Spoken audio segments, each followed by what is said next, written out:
Bonn Park is supported by Waterloo Brewing. Since their first batch of Waterloo Dark in 1984, Waterloo Brewing has invited thirsty beer lovers to pour the boar. A symbol of strength and courage, the boar is a fitting symbol for Waterloo Brewing. The company is not only Ontario's first craft brewer, in operation decades before the current micro-brew trend, but is also the largest. To pour the boar is to taste an Ontario brewing tradition that is always evolving. The core recipes on which they built their success remain the same, using only fresh and simple ingredients. Waterloo Brewing's balanced quality beers like their traditional IPA, dark, amber, and craft lager were created to be enjoyed year-round. This sweltering summer, their crisp and refreshing fruit radlers have been wildly popular. These drinks blend craft lager with real fruit juice to create sweet and punchy flavors like strawberry rhubarb, raspberry, pineapple, and Waterloo Brewing's award-winning grapefruit. From now until September 9th, listeners of Bonn Park Podcast can come by Waterloo Brewing's retail store and pick up a free can of strawberry rhubarb radler along with a grapefruit radler air freshener, simply by showing the Bonn Park Podcast on their phone. Waterloo Brewing is located at 400 Bingham Center Drive in Kitchener. Their retail store is open Monday to Sunday, 10 a.m. to 8 p.m., and their tap house with varying hours from Wednesday to Sunday. They're also online where you can check out their store at waterloobrewing.com, which offers free delivery where applicable. Whether you've been pouring the boar since 1984 or you've never poured the boar before, Waterloo Brewing has your perfect pour in store. Welcome to Bonn Park. Welcome to Bonn Park. Welcome to Bonn Park. Welcome to Bonn Park. Welcome to Bonn Park.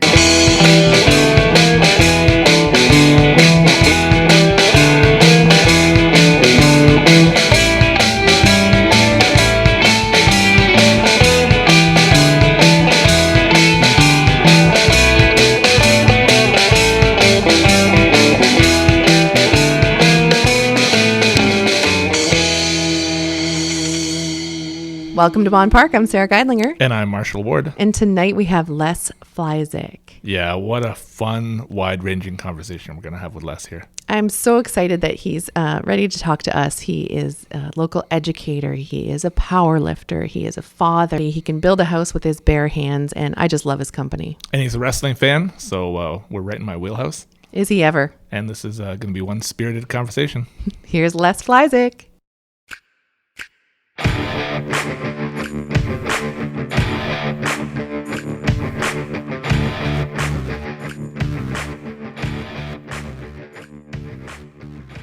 Hey, I just got to start though.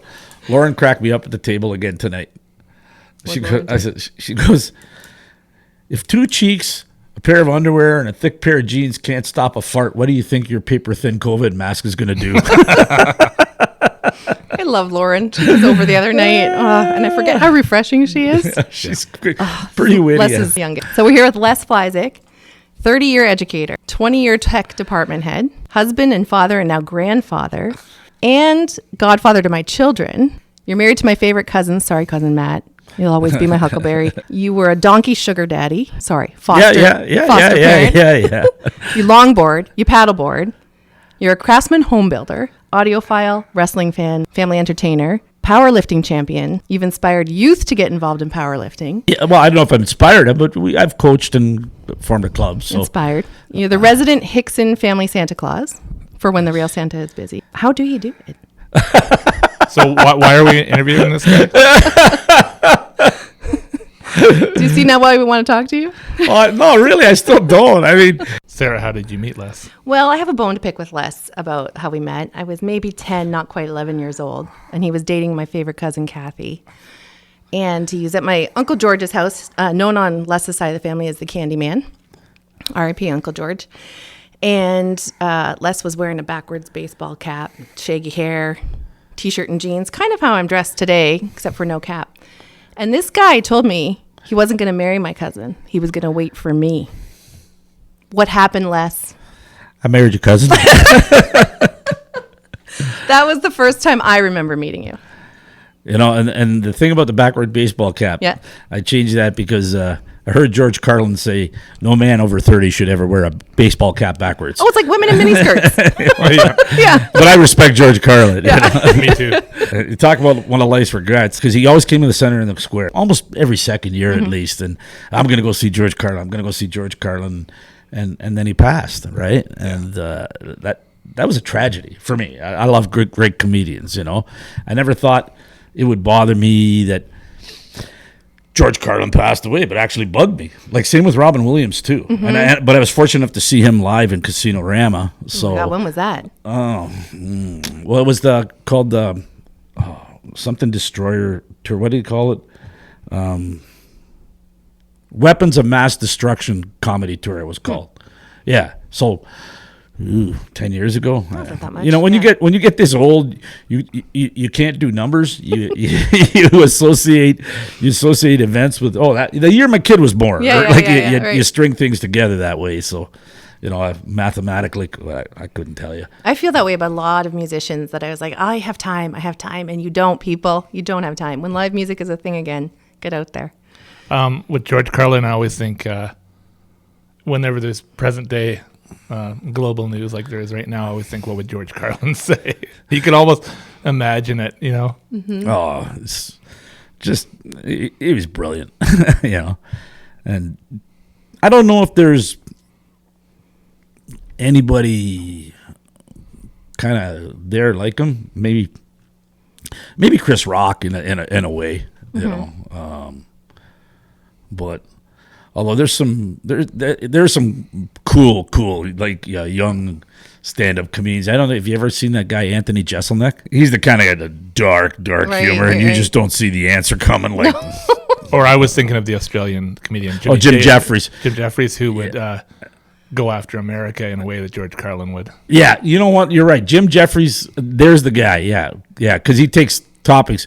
Jeselnik is like the kind of guy. His one joke was, when the Boston Marathon incident happened, explosion. He said all my friends were, emailing me. Anthony, don't make any jokes about it. Blah blah blah. And he goes, you know what? There's just some lines I won't cross. And he's that kind of guy. Yeah, right? that's good. That is Yeah, So, anyways, but yeah, there's some good young ones. But yeah, the guy from Australia I follow a lot too. He's the thing is, he's funny because it's true, right? Yeah. Like when he gets on about gun laws in the States, something I'll never be able to fathom. Well, Gun laws. Yeah, he shines a light on the contradictions and how, much like the show All in the Family, like it kind of puts a spotlight on our frailty and our vulnerabilities as people, and brilliantly. Obama said it best. He says, "If I can't change gun laws after Sandy Hook, what country are we in for?" And it's, people keep going, well, it's entrenched in the Second Amendment. Well, it's an amendment, you idiot. Yeah. That's what it's there for, to be amended. To be amended, exactly. Yeah. So, Les, whenever I meet a high school teacher or a former high school teacher, I used to always say, so do you really like those kids, like that age group? And I used to mean it sincerely when I would ask that question, but I can see I've met enough high school teachers now that there is something really endearing about that age group, and that you must obviously have done it for 30 years. I'll tell you the one age group that I'll come out and say it, and because I said it publicly too to the kids. I said, I hated grade 10s. Okay, and studies show that 15-year-old, and my theory on it was, when you come into grade 9, you're still a little scared and a little nervous, and you get the whole pecking order thing.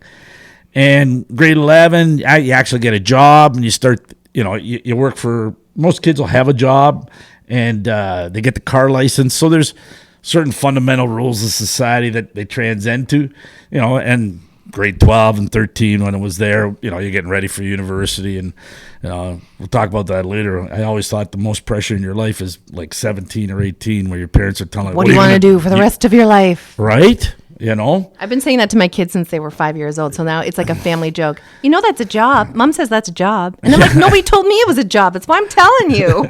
But grade 10s, I'm out of grade 9. Who cares? University, all that stuff's far away. I'm going to do whatever I want to do. And 15-year-olds are a different cat altogether. It's just... Across the board, were you finding yep, they're fitting the mold? Oh, it's incredible. And I'd look at the kids at grade 11 and I say, yeah, I don't mind teaching you now because you got half a brain. They'll, you can actually crack somewhat of an adult joke with you. It's like, for instance, if you said something, a joke that's got a profane, a swear word in it or something with the punchline, grade 10, the kids go, you said that, right?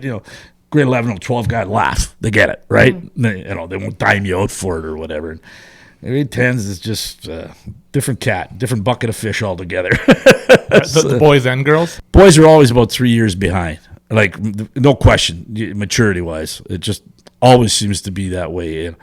Boys are discovering their identity. There's a reason for that. To me, I'll just give you my quick perspective. The reason for that is we are taught from a very young age that we're allowed to do certain things and we're not allowed to do other things. Because if we do those other things, we're not a good girl, or we're not going to be seen like a clean girl, or we're not going to be fitting the mold that we're supposed to fit. And boys are like, let them be boys. They've got to run. They've got to chase. They've got to beat each other up. And we're not allowed to do that. So we are very quickly taught, and I think that's the reason why. I wouldn't dispute that point for a minute. I've always maintained now, I don't know what man I would have been had I had 3 sons versus 3 daughters. 3 daughters, like... Didn't my dad tell you it would be good? Oh, yeah. Although we'll tell you, the number 3, that's never have. Remember, I always said, don't have 3. Always have 4 or 2. When I got too old and they gave her the 4th, because 3 always creates that 2-1 situation, or that odd number. But I mean, that being said, I'm fortunate to have 3 healthy girls, and I'm lucky. I mean, that way. So, but it's. I still said it, I'll probably get flamed for that, but it's still a man's world. Mm-hmm. Like it is. You're not going to get flamed for that. It is. Like when people say, "Oh, the glass ceiling doesn't exist," and that, it's there. Yeah, I know. It's there. Like, I won't deny that. Yeah, of course it is. It's not the same. It's changing, but it's there. That's for sure. But you always get into discussions. Well, they have every opportunity, and I'm not so sure they do. Just because of the way I'm not a smart enough man to find the correct words, like the subtleties and nuances of explaining what they are. Just like, and I don't want to bring in the whole Black Lives Matter thing into this, but or African Americans are explaining. You don't understand it, and you're right. No, you don't. You can't. Don't get all bent out of shape because they dropped the word white privilege or whatever. This is, that's what they grew up in. We grew up in, it's not I think the problem with us as humans is we need to feel we got to compare ourselves. Mm-hmm. Like when this guy has that problem, it's right away. I got to be, hey, but I have this problem too. It's a waste of time to compare yourself to somebody else. Absolutely. Yeah. You're going to sit around and compare yourself to other people, or are you going to do something about the things that you want to get done? For sure. Right. I mean, I explain that to, people I work with too. And we all know in teaching, everybody gets the same salary regardless of performance. And you'll see that in your school here. There's going to be teachers that are going to give you 110, and some are going to give you 30. You all getting paid the same. Mm-hmm. If you start thinking, I should be making more money than that guy, you're going to drive yourself nuts. You got to get back to, like, why are you in this? Mm-hmm. For common good, right? Yeah, exactly. Les, I read an article on you and about powerlifting, and I can see that those young people in high school, what I took away from it was I like the idea that it's a competition with yourself. Yeah, Absolutely. I like that too. About sorry to talk over you. I do it all the time. About more beating your own record or beating your own goals. That's the win. And the thing that really touched me was Les talked about how this is a time in your life where these kids are looking to maybe not attach, but identify, find their thing with something. Yeah. And then when they do, and Les talks about like meeting the parents later and what this means to them, and something like powerlifting, I hadn't really considered something like that's can awaken a young person.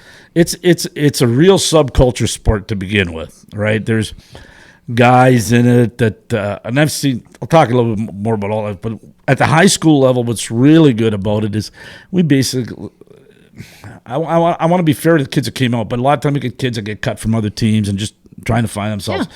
And it's a sport that there's a spot for almost every kid in. You lift within your weight class, and then you lift within your age group. And, we have meets where everybody's achievers done well. And we'll, one of the things we're really proud of is, Johnny and me, or Johnny, I give a lot of credit to. He's the principal of St. Mary's, John Dietrich. But we worked together at Res, and we started the powerlifting there, and he went, carried it on there. We had a few First Nation schools show up. STEAM Academy, I can't remember the other one. And these kids got excited, they won some medals. And then when we went down, we talked to the coach, and we said, these kids can qualify for these world championships down in Florida, right? And I competed down there with John and another friend of ours. We go down to the Worlds every couple of years, and these kids showed up, right? They got some funding to come down there. Yeah. We watched them lift. They watched us lift. They were at Cloud 9, and it's just cool, right? And just make them feel like somebody, right? And with something that you already have a passion about, that makes it just sort of second nature to share that. Yeah, it's, I think you got to do different things in your life too, right? Like, I remember playing hockey and playing pickup with a bunch of guys till I was 55, and it was great while I was playing, but I realized I've been playing for 40 years, and it was almost like going to work. And I think life's too short. We got to try other things too. So when did you start powerlifting? I lifted weights quite a bit from 20 to 28 because I wasn't a big kid either, right? So, and then got married, had the kids, it kind of faded away, and then, believe it or not, I looked at a picture of myself when I was 42, and this is what a tub of goo. And at the beach, and so I just started weightlifting again, and I just ran into this guy. Like I used to train at the university gyms, and I ran into a guy, and I think my first meet was 2003 or something like that. Well, whatever, what did that make me, 45, 46? And just kept doing it. And there's masters divisions, but there's a lot of young guys that, compete together too, like open. And I can still hold my own with even the young guys, so, which is okay. I mean, it's just a number. You're competing against yourself, like Marshall said. What's your, number for people that know about it and care? Like what's your powerlifting weight or category? The best I ever lifted, ever bench pressed was 330 pounds in a gym, right? At a weight in the 180 class. In competition, though, which is the judges, and you got to hold it, and there's 3 judges. So my best in competition is 315. Wow. Pounds. So. Is powerlifting like other sports in the sense that somebody gets it right away, and then other times somebody just doesn't get it for whatever reason? They can get it pretty quick. I think with the right coaching, it takes maybe 2-3 days. Even with girls, that was the best. We had a lot of girls. Actually, we had more girls come out than guys. That's the one thing about teenage girls, right? They'll come in and they'll lift. Oh, that's fine. And they don't get hung up on the number. Like, I love that. Like, girls are just, they do it for almost the sake of doing it, where a smaller guy thinks he should be benching just as much as the guy that's 100 pounds heavier than him. Like, and then sometimes he'll get intimidated and just leave. So, they catch on with the format. It's pretty simple. It's pick up a weight, move a weight, and if you have decent coaching, and decent coaching, just being safe. Like, it's funny how many these personal trainers at Movati and places like that are showing people how to do it wrong. I've had a couple teachers come up and say, my back's sore after squatting. The trainer that I showed me there, and I go, well, let me see it. And I go, oh my God, like, you're bent over, you're hunched, like, it's not supposed to hurt. And you show them, you straighten them up, a few tweaks, and it's, Google's pretty good. That's what there's a show on Rogers TV. Might just be called I saw that Lift or something. It's I've seen that with the guy's gym or whatever. Yeah. And the bit that I've taken away from it is sometimes it's the slightest adjustment in where you move your wrists or something can make all the difference in the world. Well, 100%. The thing is, you can't coach the 5'3" person the same way as a bigger person like you, 6'2" or whatever. You got different body mechanics. So, some guy that's got the Tyrannosaurus arms and the big belly, he only has to move a bar that far on the bench, right? Mm-hmm. Somebody that's longer limbed, it's different. It's different mechanics. So, a lot of it's just common sense, and look at yourself. That's what I say. Like, any weight training, just tell people, like, get to know your body. Like what works for you may not necessarily work for you. And that's a problem. I think commercial gyms tend to want to push memberships and stuff and get you in there and get you a personal trainer and make lots of money. But to me, it really is a sport that watch YouTube and keep it simple. Like there's so much you can do even just using your body weight, just doing push-ups, chin-ups. I mean, the old phys ed. I think a lot of people are learning that right now too, though, like because gyms are closed. A lot of people are working out at home. I know I am. And I'm remembering like, oh, right, if I'm just doing some easy weightlifting, like I was using soup cans for a while. I thought that's what I've got. That's what, or like tinned tomatoes. I was using that kind of stuff and doing push-ups and just for my own mental health and just to feel like I'm keeping my strength up. I think a lot more people are doing that right now because they're stuck. I was fortunate enough I taught our coach Matt Nickel at Res when it started, and then Matt Nickel went on. He's the guy who invented BioSteel. Oh, really? He was a strength coach for the Toronto Maple Leafs for 7 or 8 years, and then they went in a different direction when they fired Pat Quinn. But he still trains quite a few. He trained Matt Sundin, quite a few athletes, and then he sold. Actually, you saw there they sold BioSteel to Canopy Growth. Is it one of the? And the whole thing was they're going. What do they call the drinks with cannabis in for healing, or what's CBD. CBD, Yeah. yes. See, everyone can tell that we're not the experts on this topic. But that's the movements that athletes have drinks with CBD in For it. recovery, yeah. Yeah, just eases pain, those pains. So he did very well by it. But I'd go down see him a couple times, and he trains. He's got this gym's not much bigger than this room, and it's in the old St. Michael's the St. Michael's Arena. And have you ever been in there? No. Oh, you want to trip back to nostalgia. I didn't realize. I'd only been a couple of years ago, but it's all like where Frank Mahovlich, Davey Keon, they all went to that school, all these old Maple Leafs, right? And they've got the banners hanging and the dressing room's named after them, and it's old school, right? And very cool. So, and he has his gym set up there, and we talk. He trains a lot of wealthy people, stuff like that, but he goes, in the end, Les, he goes, it's just simple stuff, but you got to tell them that it's a program. Like people want that. They do. Like they've been sold it for so long. They want instant solutions, or they want to know that they got the magic pill that nobody else has. And that's life is hard work. It really is. I'm always telling my kids anything worth having is at the top of a hill. Yeah. That's how I feel. I feel like if you're anything that's super rewarding in life that you're going to really feel some pleasure from is something that you're going to work hard for. Yeah. Right? For sure. Like life. Les, what did that last year of high school feel like teaching? Is it this gratifying feeling, kind of like a Or were you counting down the a hot air balloon coming in for a nice landing? Yeah. Does it feel like that, or is it not like that?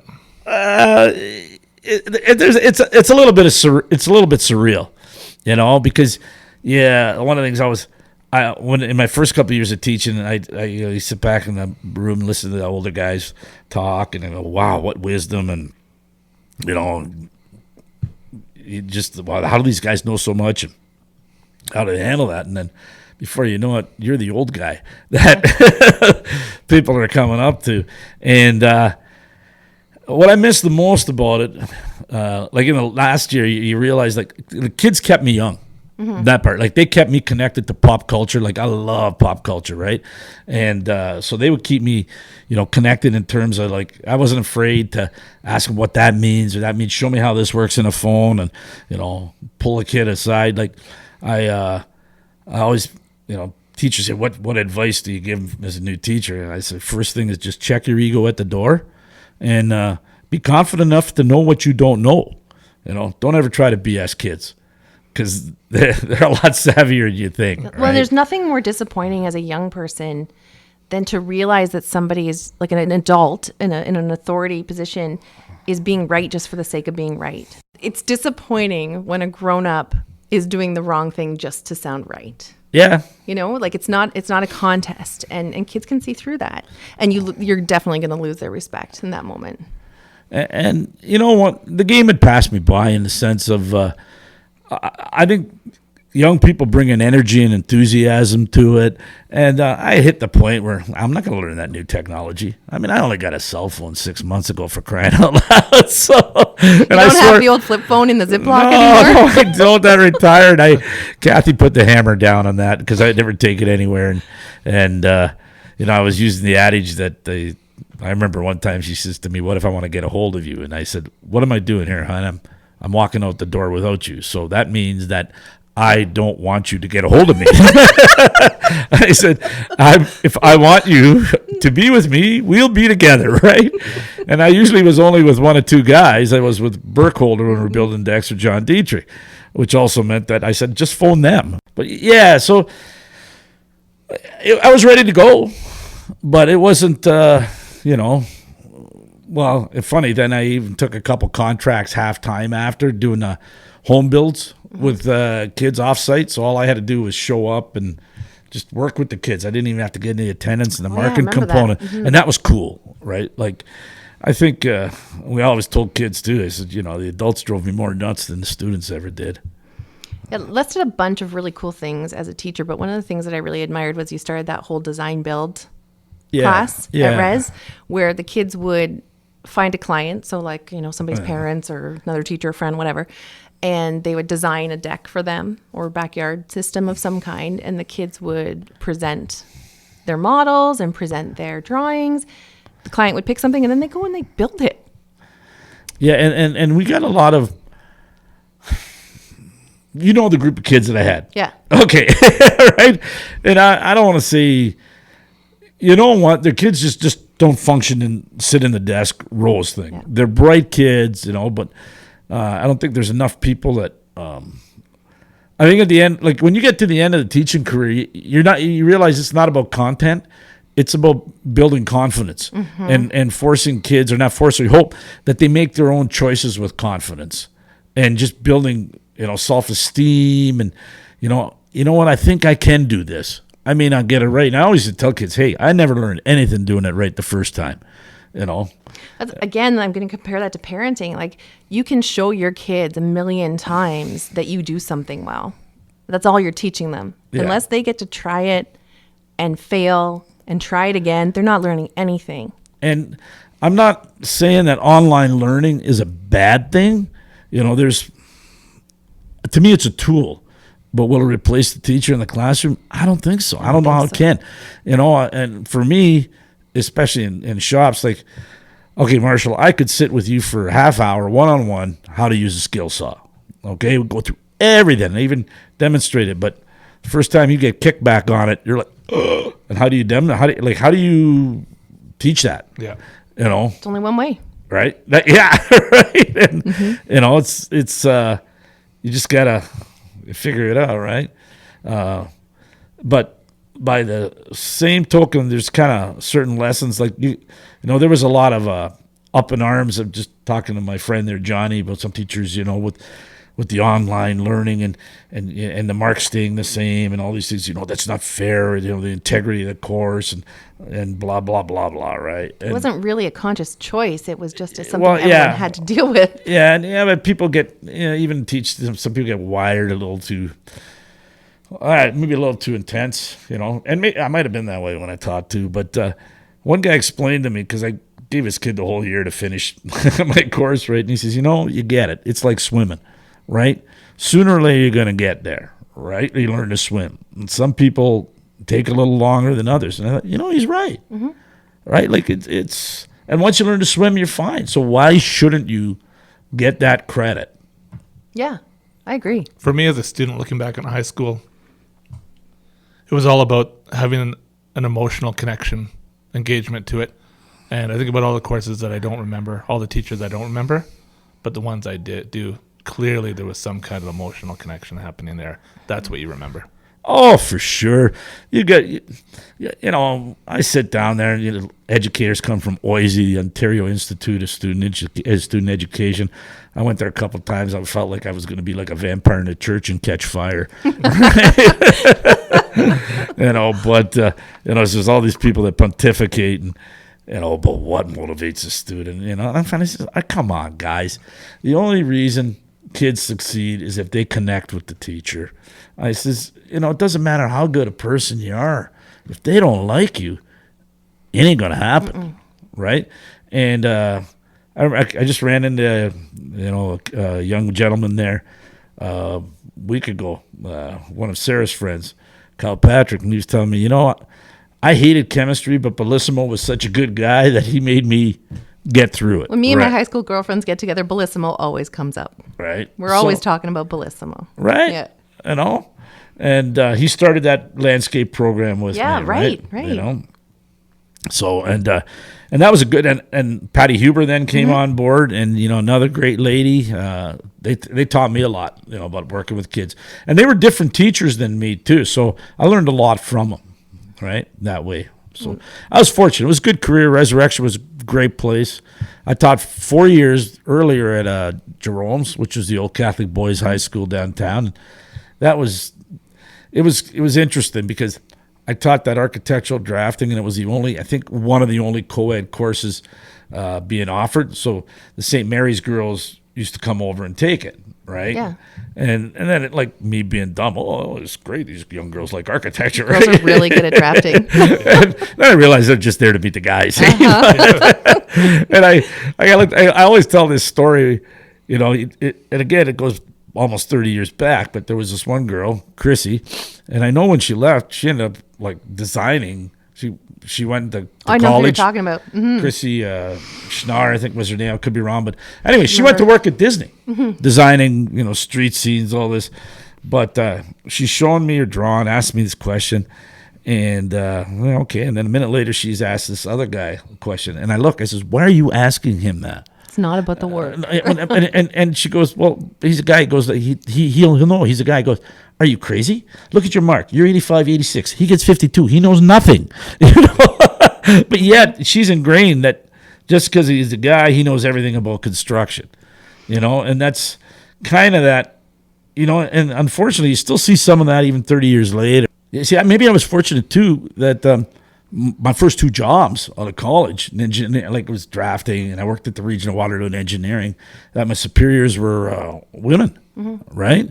And they were good. So I'm only 19, 20, 21. It never dawned on me that they were just women. They were just good female bosses. They were good bosses. And then kind of looking back in hindsight, I'm thinking, man, good for them, that the way they handled it. And, you don't realize you're not smart enough to understand that the pressure, the culture at the time was quite an achievement.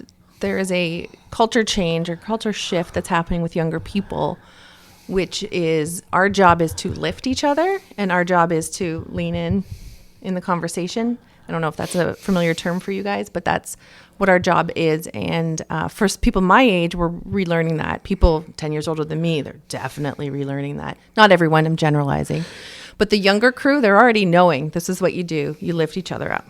Yeah. Now, I worked in a profession. I didn't realize, I read it, but 75 to 80% female is teaching, right? Yeah, finally this year in secondary, but the majority of your principals and whatnot were male, right?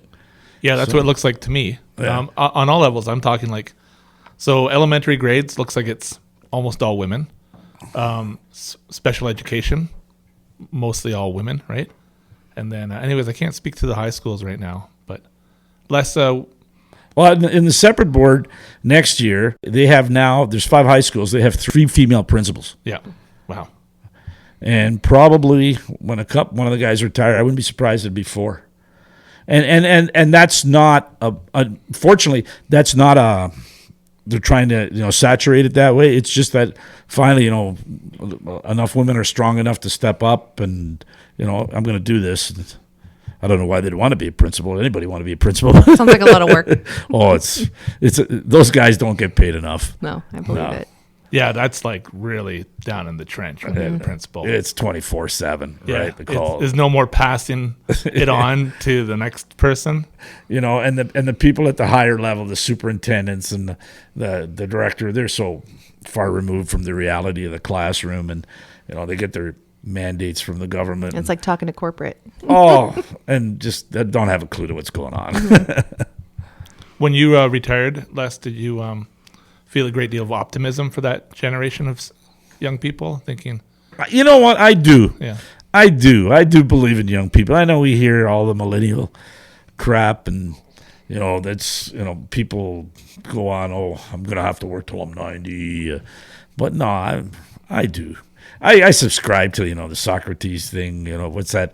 Where he goes on, oh, the young people are irresponsible, blah blah blah. They read it to you, and then you realize Socrates said it 2,000 plus years ago. So yeah, I think they're waking up. I think I like their energy. I just the one thing that still makes me nervous is social media. And that was probably, if I had to say what was the biggest cultural shift or change in education when I was there, that it was that. Because a lot of your problems come from what's said, like the cyberbullying. There's no doubt about it. And I remember Louis C.K. saying pre-scandal, Louis C.K. saying, when you say something terrible to a person online, when you text it out to them, you feel pretty good about yourself. Like, oh, I let them have it, and then you go on about your day. But if you say something terrible to somebody's face and you see, oh, their reaction, then you realize, oh, I don't feel very good. That makes me feel sad. And you don't do it again. Yeah. That's the difference. I kind of equate it to what I call car courage, where, the guy cuts you off. Yeah, you give him the finger and shake your fist. And I'm going to kill you, right? And then you realize, no, I'm not going to kill that guy. And you even get mad at yourself for being like, okay, why did I lose my cool, right? So, and there's no repercussions, except that's the same way. The kids on the keyboard types that up, but there are repercussions. And even at the last day, I used to just look at the kids and I'd say, you know what? You might be the dumbest generation ever. And they, how can you say that? And I said, well, look it. You don't think we did the stupid things you did? That's right, we did, but we didn't record them. We didn't document it. No, we didn't document it. You might have had one guy with a Polaroid with a pic that, but you guys, you just can't help yourself. No. Somebody at the party has to post stuff. Yep. And I'm not sure how true this factual statistic is, but the SRO, the resource officer that came to Res, a couple of them said, they say about 80 to 85% of the crimes they solve with kids they find on Facebook, right? Or a tip coming off the internet. Like, what are you thinking? Like, I used to think, like, how are these people going to get jobs down the road? But I think that the rules will be massaged to, yeah, this is your privacy being violated. I didn't catch the tail end, but I think your last guest, Brian Burke, like how you gonna do the news? How you gonna, the paper and all those things. I think books will still live a long time too. I like the texture and the tactile. When I ran into you last year going to the library to drop off your books. Psst, this is an ad. Bonn Park is supported by Bake My Day. Is there anything better than a butter tart? So much joy nestled into just one treat. But any given butter tart is more than just one treat, really. There's the flaky crust, delicately covering the chewy top, all surrounding the buried sticky sweet treasure in the middle. Drooling yet? Wait until you get a whiff of Bake My Day, a booth in the market tent of the St. Jacobs Market where butter tart enthusiasts flock to get the real deal.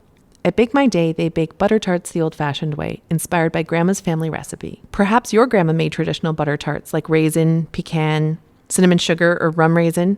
Bake My Day has all those classics. And they have some that Grandma likely didn't pioneer, like butter tarts made with Nutella, s'mores, score, and Baileys. That's just a few. Oh, and it's not just butter tarts at Bake My Day. They also bake cookies and handmade apple pies that need to be tasted to be believed. Speaking of which, culinary adventure seekers can venture to Comfort Explosion, a new business at the market launched by the Bake My Day team, located in Peddler's Village. At Comfort Explosion, you can indulge yourself in some ultimate comfort food faves like deep-fried Mars bars, funnel cakes, and yes, deep-fried butter tarts. Whether you're a tart traditionalist in search of the perfect old-school butter tart, or you want to feed your inner child the nostalgic carnival fare, you can find it at the St. Jacobs Farmers Market Thursdays and Saturdays. You want a Comfort Explosion? Well, do ya?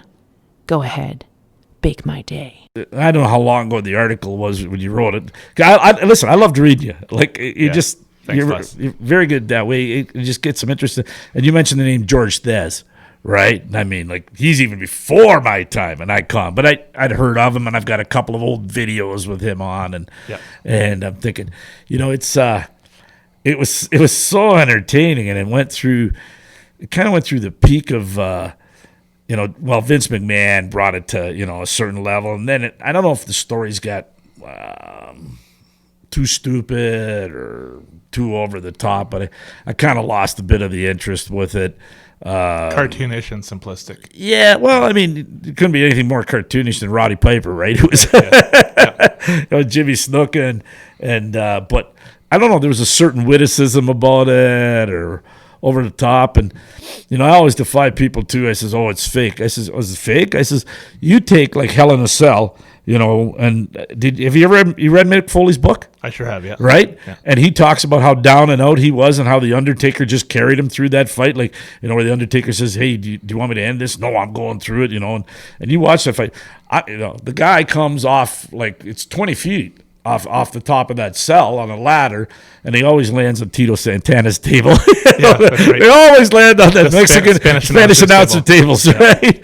But that's a phenomenal athletic feat, And these guys, they're 270, and they're flipping and diving off ropes, and it's funny. In fact, I went. I go to some of the still with some friends to the Alpine Club. Yeah, the PWA show. Yeah. And the best part about the Alpine Club one is the ceiling's so low that guys can't jump off the top rope. Or there's a chandelier or something. Yeah. Right. So I don't know. It's just I enjoy it. It's a blast. So what's interesting is we don't really hear the word fake anymore. In terms of if you do say fake, that's pretty antiquated. You really are clueless as to how wrestling presents itself now. But I used to always say, if wrestling's fake, I guess, Camelot's fake. And do you watch Game of Thrones? Yeah. Because that's not real either. Yeah, and I was trying to imagine sitting there. I used to sit in bars and watch wrestling on TV and have some guy say, "Can't believe you're watching that phony stuff. It's fake, right?" Yeah. And I always imagine sitting in a movie theater watching Tom Cruise or Mission Impossible and leaning over and going, that's not real, right? Well, Because that didn't really happen. Right? 100%, Marshall. I mean, it's entertainment. Yeah. It's sports entertainment, right? And I challenge people. I'd say, the Iron Sheik does some interviews. I mean, they get pretty profane, but I'm in tears when I'm done listening to him. Yeah, they're awesome. And there was so many. I even seen. I went to Stratford, and Kathy. I take Kathy on dates. We go down to Toronto. But you have the coolest wife ever. Yeah, but she got to enjoy it. It's a crowd of energy. We saw the British Bulldogs, Yeah. Ric Flair, and Hot Rod Roddy Piper. And it's a good-hearted crowd. Oh, There's no fights in a wrestling. no. Although we went once to KW Auditorium, and it was the Road Warriors and it was what was it? WCW was there was WWE. And you went to see the NWA show? Yes. 1986, Road Warriors. Yeah. Against Ivan Koloff and Crusher. Yeah, and remember, were you there? Yeah. And you remember What the was kid the weather that day? A kid. There was a It was kid. summertime. There's a skinny kid running around with the fake hat on or whatever, Road Warrior hat. Yeah. He jumps into the ring. Yeah. On one This of the was just Russian. a bystander, like a Finn. He jumps in the ring on one of the Russians' back, and they dummy him, put him on the ground, and they just shut the match down right there, right? Yeah. Liability, whatever. Come out and tell you the fans, but it's something else. I'm fascinated by the 1950s, and here's why. So my mother was born in 1930, so she grew up in Depression-era Toronto. Yeah. And as a young girl, 18 to 20, 22, she went to Maple Leaf Gardens to see wrestling. So we're talking Whipper Billy Watson, Yeah. Gorgeous George, Yeah. Argentina Rocca, those kind of wrestlers. Whipper lost his leg there, remember? Yep, near the end of his life. Yeah. Yep. And when I became a big wrestling fan in the 80s, my mom would say, I used to go to Maple Leaf Gardens and really enjoy the wrestling, but that's when it was real, not the phony wrestling you watch now, right? And I would say, no, Mom, wrestling's been a scripted spectacle all the way back to the late 1800s. It was in the carnivals, and that's when it started, right? And she was adamant that the wrestling she saw at Maple Leaf Gardens was the real deal. Gorgeous George, Argentino Rocca with his flying head scissors, and Billy Watson was, and we would have these arguments, I'd say, so that was a legitimate competitive contest and not a scripted spectacle put on for the entertainment of fans. And Mom was absolutely certain. And I think there's something really beautiful about that there was a couple decades there and prior where either fans believed what they were seeing, or they were suspending their disbelief and knew what was going on, but chose not to. Yeah, That was an amazing time. Unlike now, where everybody knows what the deal is. Yeah. Yeah. Did you see? There's two documentaries I really, really liked. Was I'm sure my answer is yes. yeah. And what was the one the Bret Hart one? Right. Wrestling with Shadows. Yeah, where at the end where he loses the title and he smacks McMahon. Yeah, the and- Montreal screw job. Yeah. Yeah. That was just that was really well done. And then did you see 30 on 30 TSN with their interview with Ric Flair? Yeah. I thought that was outstanding too. That was a good one too. Yeah.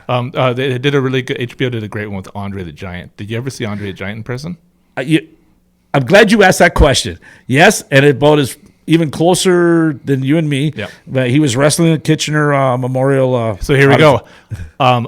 Thursday, October 31st, 1984, Andre the Giant and Angelo King Kong Mosca, who took the place of Tony Atlas against Kamala and the Iron Sheik.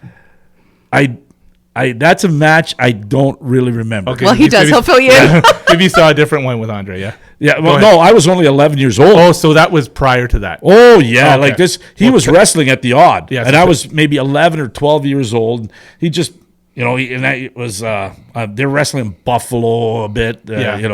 and McMahon didn't have his hands in it yet. There was like Ernie the Cat Ladd, who was a football player for the Chargers. But And anyway, Andre would move through the territories. He wasn't exclusive. Exactly. Yeah. So tell Right. me about that, because for me, 84 was my first experience, but I'd love to hear. well, all I remember is, as an 11-year-old kid walking by, he grabbed a pop, right? And then he wrapped his hands around the pop, and you couldn't see the can.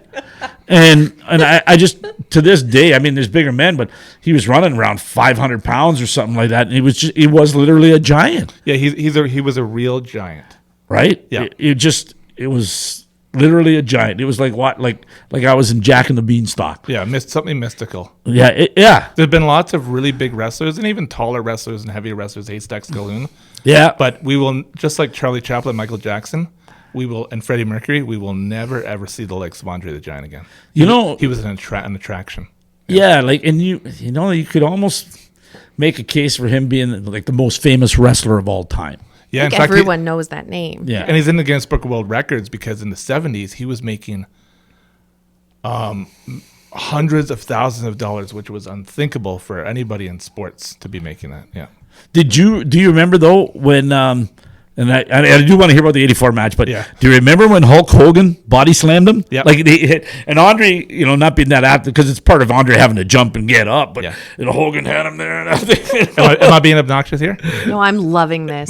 So March 29th, 1987 at the Pontiac Silverdome, there were 93,173 people there, and it was the main event.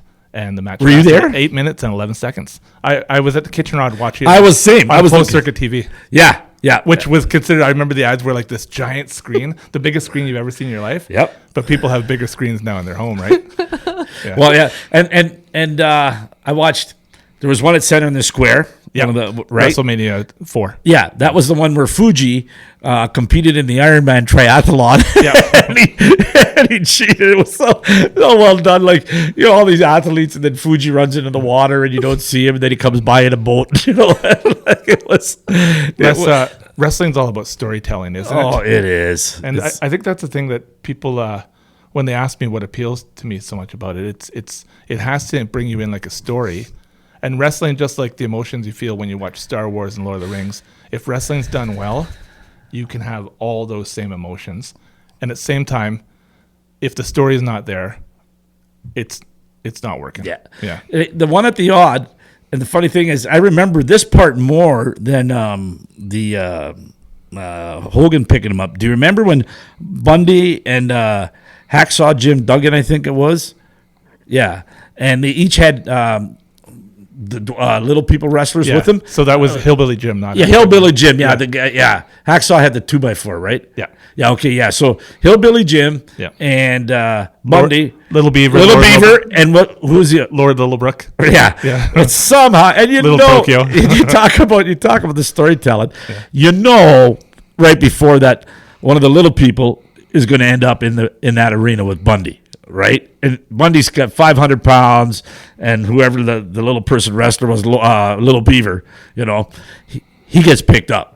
And Bundy's big move is his body slam. Yeah. And everybody's, no, he's not going to slam him, is he?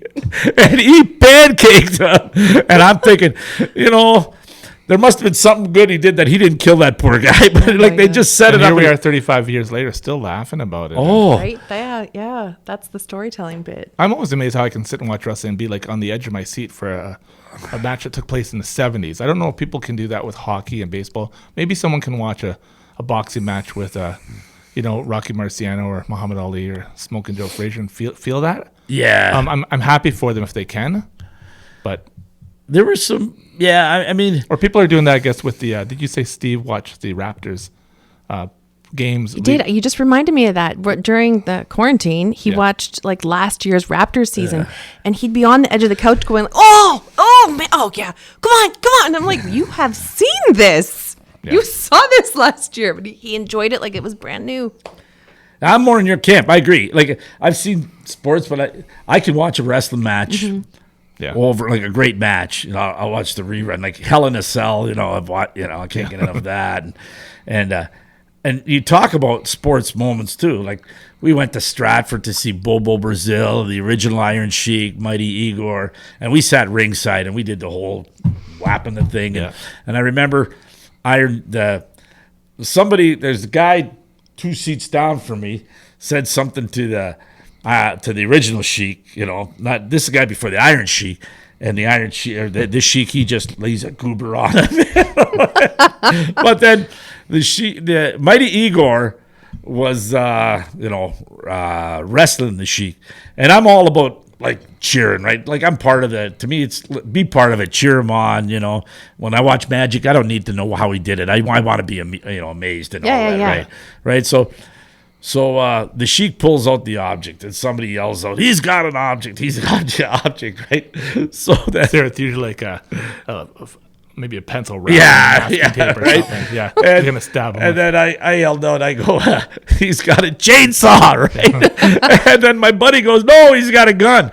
And I swear to God, Igor was sitting in the corner and he started laughing. You could see from the banter, right? Even the Sheik gets a grin, because Loving that people are enjoying the storytelling. oh right? yeah, It's much like a concert in the sense that if you can sit in the front row or somewhere where you can feel what's like the sweat. Actually, Yeah. I remember the Sheik's blood all over my running shoes. yeah. Auditorium, and if you can be that close, that to me is comparable to being really close to a big in a concert stage. We were just talking about that with Dave McPherson, who Yeah. wrote the book about the Horseshoe Tavern yeah. in Toronto.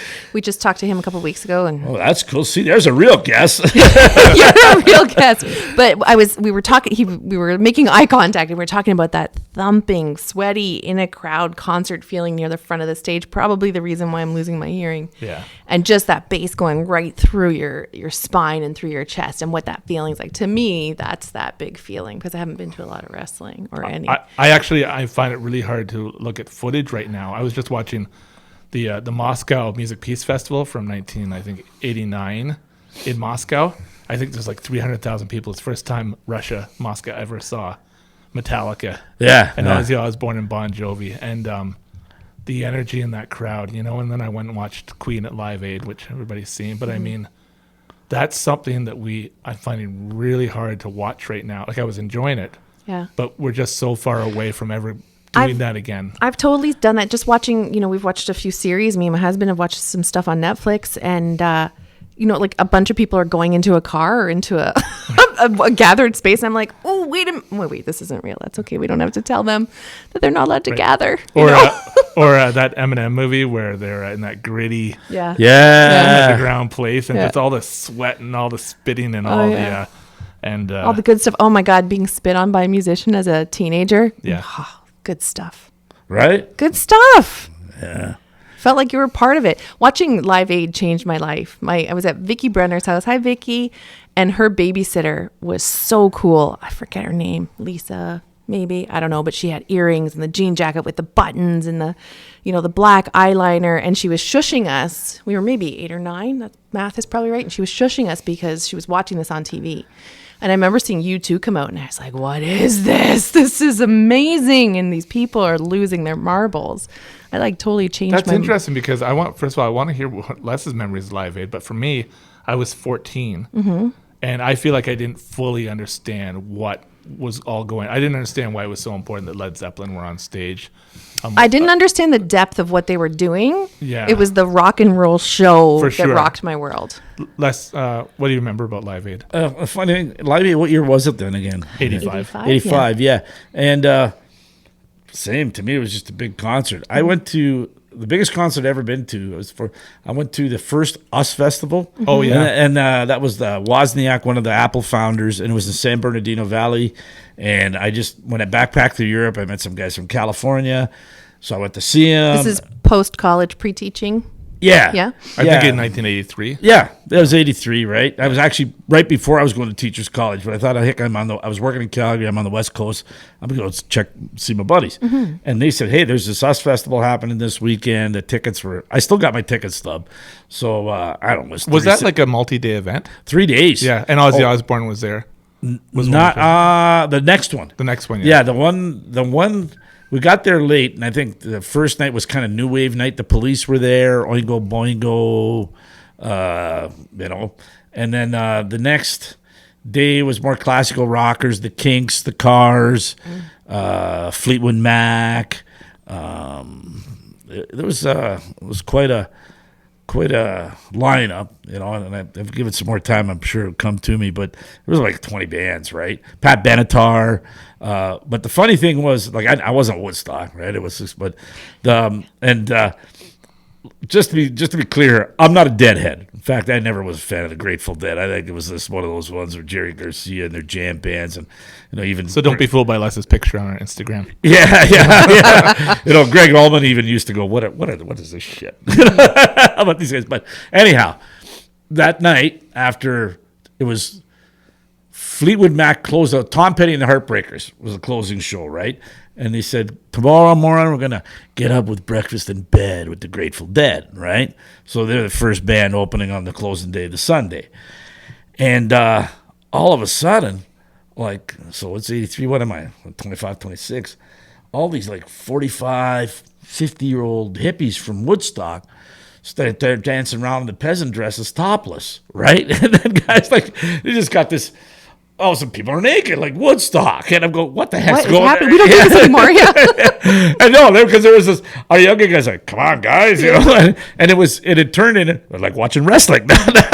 You stand there, and, you're not supposed to watch, but I'm watching, right? And it was just really weird, and it turned into this mini Woodstock experience, I guess, for some.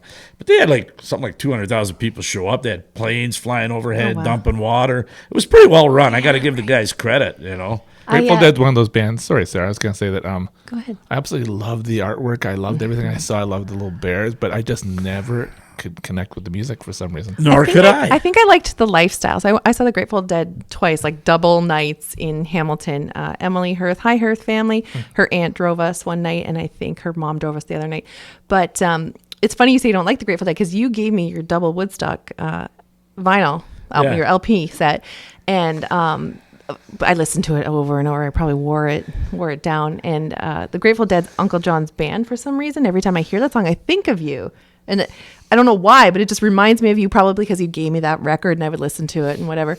I don't listen to a lot of Grateful Dead these days. When I was a kid, it was just like so cool, and I'm like so old fashioned and whatever. But yeah, every time I hear Uncle John's Band, I think of you.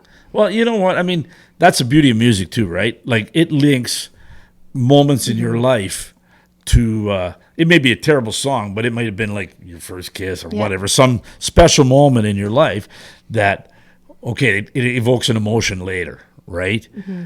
So just the Grateful Dead was almost like 20 years I was going, they're cool, and I was like, you know what, I can't stand this band. Like, guess what, I like the Rick Astley song Never Gonna Give You Up versus this Grateful Dead jam band shit. There's no one that doesn't know Rick Astley, that's for sure. But I think that's the thing. You get older, being comfortable in your own music. I used to read a lot of Rolling Stone when I was only like 10 or 11.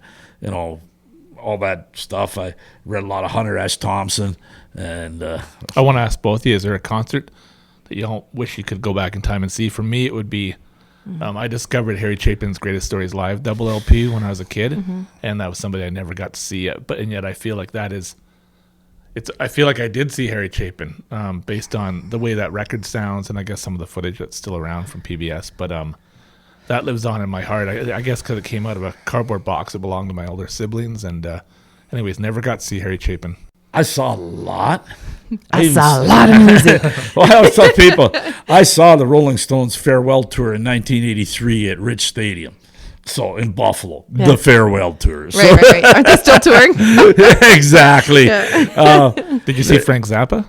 That's a guy I wish I would have seen. Yeah. That would've Okay, been you great. nailed it. There, you probably nailed it for me because I had some Zappa albums, and he just never seemed to make it up this way, or never, for me. The closest I remember is I remember being in Sam the Record Man downtown Kitchener. Yeah. And a little piece of paper, just like somebody hand wrote it, said Frank Zappa, Buffalo Auditorium. It was 1988. And I just didn't have anybody to go with. It would have been one of those bus trips. Yeah. And if I had someone to go with, I would have gone. And I realize now that was the last chance I would have had to see Frank Zappa. And the only chance for me. But, actually, funny you mentioned the band I haven't seen that I wish I would see is ZZ Top. Oh, yeah. And I always, I've been a big fan of theirs, right? And I never seen AC/DC either, and I wish I had. That'd be a good one. And that's gone and done because the drummer now, his brother, he's Malcolm, he's AC/DC is one of my all-time favorite concerts. yeah. And the thing that's always so neat about ZZ Top is so many people seem to know the music from the Eliminator and Afterburner records. But that band had an incredible bluesy rock and roll career. Tres Hombres and all their early stuff, like they got that whole Jesus Just Left Chicago and Tush. like that. Oh, that's a good one. They're just that Tex-Mex, deep bluesy South stuff, right? And Dusty Hill here, he's a big fan of Elvis, and he does an amazing version of Viva Las Vegas. And Billy Gibbons is a big wrestling fan. Sorry not to get us back there. We're always going back there with you. And you know what? I saw an interview with Billy Gibbons, and what I like about Billy Gibbons is he's almost a minimalist. Like, they say you're such a great guitarist. He says, no, you know what? He says, I can't play riffs like Hendrix or, Stevie Vai or guys like that. He says, I do what I do, and I like that. Like, that's what I like about Billy Gibbons, Keith Richards. It's like I could see those guys playing in my garage. Keith Richards is, they always one of the best guitarists around. But really, does Keith do anything like a Stevie Vai? Not a chance. But he gets the most out of a little. So, and I kind of feel that way about Billy Gibbons too. Yeah. What do you think, Marshall? Yeah, I totally agree. Yeah, I also agree that, I can't picture Elton John or Rod Stewart performing in my garage. No. You just don't have the space for the fanfare. And what will you do with your Halloween Yeah, decorations? exactly, all my Halloween stuff. Yeah. Marshall's family goes all out for Halloween. Les is one of the only people who can out-name that tune me. And there's been a few times where we've been in your kitchen. I don't think I was wearing the helmet on any one of those nights. Sometimes someone has to wear a helmet. Your granddaughter's obsessed with helmets now. She's taken home like 3 of ours. Yeah? Yeah. But there's been a few times where you've put something on and you stump me. Yeah, but I've got the benefit of 25 years? Doesn't matter. I still want to beat you. There's so much music out there, right? And the funny, you talk about getting back to teaching. When rap came out, everybody was like, it's stupid. People like my age, they don't make that music. My go-to line used to be was, who you sound like? Who? Your parents. Right? Oh, that's true. And that's a really good thing to say. Like I was just telling you on your way in that I just watched the Beastie Boys documentary that's made by Spike Jonze. It's like a live documentary. And earlier you were saying you could admit to the music that you're not supposed to like. Right? And Paul's Boutique, their biggest flop ever, is my favorite Beastie Boys album. And in this documentary, they take apart why it was a genius piece of work. And then I actually, subsequent to that, watched Questlove, Amir Thompson, talking to the Beastie Boys about this documentary and basically just raking them over the coals. Like, you don't understand what that album did for music. This gave us permission to be weird. This gave us permission to be experimental, to try new things. You can't just fluff it off. Right. It's it's a movement, just like art, right? Like Jackson Pollock, he's the first guy to really, people say, what is that? Well, you know what? He painted without touching the canvas, right? He threw the paint at it, or, it was a different medium, right? Picasso, Cubism. So Marcel Duchamp with the urinal, yeah, toilet right. seat or whatever. Yeah. So, like, it's almost like, where does that come from? It's like, calculus, or Isaac Newton, it's such a radical, cool thing. Like, I just marvel at the genius of it all, right? And some of that evolves culturally. I mean, a lot of, you watch some of the stuff on rap. I mean, it was because the people, the culture, inner city, they couldn't afford musical instruments, stuff like that, right? And they go underground, spin beats with record players and create their own music, and it goes all the way back. I didn't know that, but I went and saw that on Broadway in one of those New York trips. Kathy and me went and saw Bring Out the Noise, Bring Out the Funk. Oh yeah. And it was about the history of tap dancing, and I didn't realize that, like, what it was when when there were slaves. African culture celebrated with music, and they just celebrated, and they were beating drums, and the slave owners thought that they were communicating like the native Aboriginal people. So they took the drumsticks away. And you know what? They said, too bad, we got our feet. And this is where the bottle caps come in? Or well, that tap, just that moving. Yeah. They started moving their feet to the rhythm, right? And then, I guess maybe two, but it was the evolution. Like no matter how much you tear them down, they just found a way to rise up, and we're gonna make our music. Yeah, and music's been that for people for so long. And that's how I felt about like the beginning of rap too. Good for you guys. I mean, why are people go, why are they so good at basketball? Well, you know what? All you need is a ball and a hoop to play. You can play in playground yards. I mean, it's cultural. Right? Yeah, totally. There's similarly but different. There's a reason why I love listening to really old Otis Redding. That's my favorite. If I'm alone, that's my go-to. And if Steve catches me, he's like, "What, you got the blues?" No. If I'm alone, I listen to that. And part of what I crave about listening to old Otis Redding is that his band isn't in sync, and their instruments are slightly out of tune, and the timing's just a little bit off here and there. And I wait for that timing mistake because it feels good to sort of be in sync with that familiarity of the errors of the music. And then actually, like a few years ago, again, I heard Questlove talking, because he's, genius and all this stuff, teaches university, programs on it, talking about, it's like that because these guys worked 70 hours in a factory. They didn't go to school, like grade school, high school, college for music the way that people do now. They did the best they could with what they had. Do you find, both of you go through sort of music phases where all of a sudden, I'm going to listen to a bunch of Motown. Yep, all the time. And then all of a sudden, okay, I've had enough of Motown. I'm going to listen to some CCR, or swamp music or whatever you want to call it, right? I fall down rabbit holes. Sometimes I'm sad when I try to go back to something that I really loved. Oh. And why is that? It doesn't perform the way. way. It just doesn't. Yeah, maybe Phil Collins records I can think of, for example. It meant so much to me at one point, and do you find yourself listening to vinyl more and more? Yeah, I just got a turntable a little while ago. Yeah, and I'm starting to buy vinyl again. Yeah, I've always still kept all my vinyl. I'm so glad I did too. In a pro wrestling match, yeah. Let's say if you and Les were wrestling, and this was an intergender match, which is quite popular nowadays. The referee's job is to tell them when the time's up, and what the referee says to them is he says it's time to go home, and that's how the wrestlers know when to wrap the match up soon. And so the wrestlers don't have to keep track. Sounds good. So as a ref, I'm telling you guys, it's time to go home. Thanks for coming on, Les. All right. Thank you so much. Thanks for having me, guys. It was a lot of fun. Yeah. Come back soon.